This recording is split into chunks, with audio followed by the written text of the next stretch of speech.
Brian, you said something to me earlier today. You said, VOCH, man, I was watching such and such player. Yeah. And I think he's going to be your hybrid nickel guy. Yeah.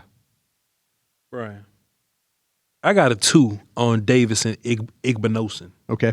Got a 2 on him. Okay. Brian, let me tell you why, Brian. I watched a lot of his games, man. Yeah. Because he did a little bit of something different in every game. I like that.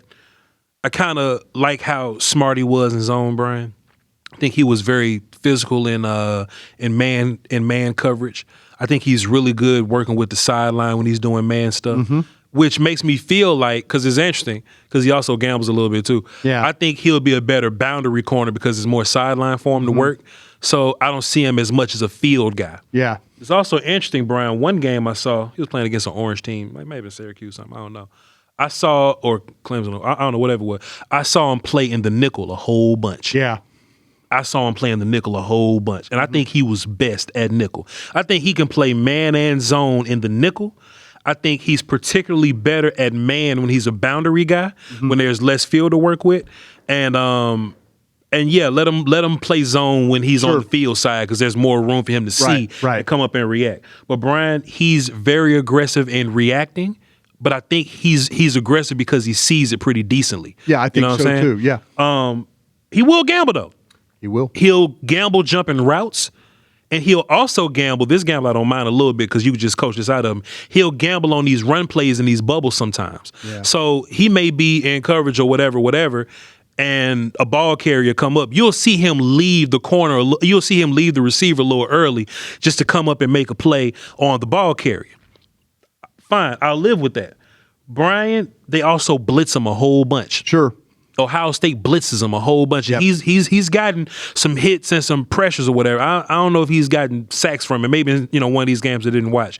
But they blitz him a whole lot, Brian. So as I'm listening to Christian Parker talk, this is a dude that when he blitzes, he's like an edge. He plays some linebacker lane. He comes up and tackle versus the run. And he's not like a liability in the run. He got some good length. I think he like 6'2" or something, Brian. 6'2", 192. He can run around with them tall tight ends or them big receivers in the slot, Brian. And he can play outside if you need him to. Brian? Do you think he's better than the kid from do you think he's better than the kid that we've got that we got projected from Miami, Scott, playing the position? Yes, I got Scott with the safeties. That's what I'm saying. I got Scott. Would you project this guy to play safety, or you think this guy's a corner? I got Scott in the safety. Igbinosun's a corner for me, though. Okay. Igbinosun's a corner. Because you kind of described that hybrid safety player guy. But see, the problem is, though, I think Igbinosun is a much better cover guy than Scott is. I would agree on that. Scott's like a football player. Right. And probably will play more linebacker than anything.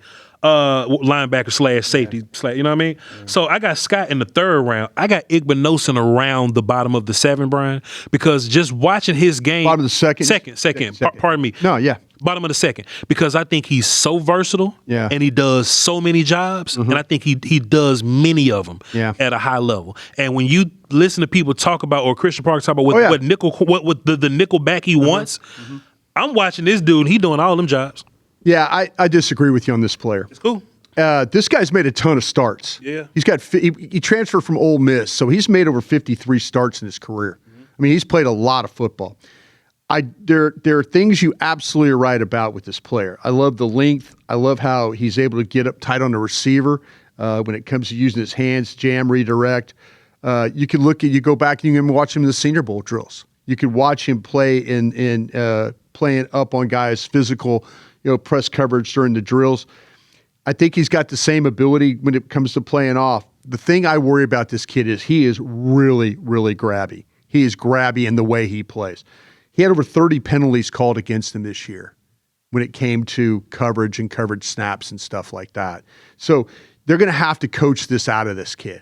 Like you cannot be a guy that goes out there and that's what you're going to do. But we talk about the press, we talk about the length.